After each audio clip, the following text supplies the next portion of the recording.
তুমি খাও। তুমি কতদিন পরে বিদেশ থেকে আইসো, ওর সাথে আমার কত কথা জমা আছে, কিন্তু কই থেকে যে শুরু করুন বুঝতেছি না। কই আচ্ছা এই পেয়ারা কাম কর গেছে হ্যাঁ আমগর কাছে। আমা জি জি আসেন। বাবা, তোমার সাথে তো দুইটা কথা কইতে আসছিলাম। আমা কইতেছিলাম কি, থাক না এখন এসব কথা, পরে কইও। হ্যাঁ আরে না, এখনই কওয়া লাগবো। আরে জামাইরে যদি না জানাই তাহলে জামাই জানবো কেমনি? মা, আপনি নিঃসন্দেহ এখন কোনো সমস্যা নাই, কি করবেন কোন? না মানে তোমার আব্বা, হ্যাঁ তাও খুব ডিস্টার্ব করতেছে। আরে সারা রাত আম করে ঘুমাইতে দেয় না। আর বাইরে থেকে লোক জনাই না, বাড়িতে আসর বসায়। কি কি কইতাছেন আম্মা? আসর বসায় মানে?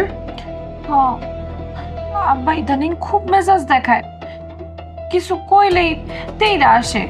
সামান্য বাজারের হিসাব চাইছিলাম, তাতেই আমার সে সে বকাঝকা করছে। আরে একদিন তো মারতেই আইছিল। কি কইতাছেন আম্মা?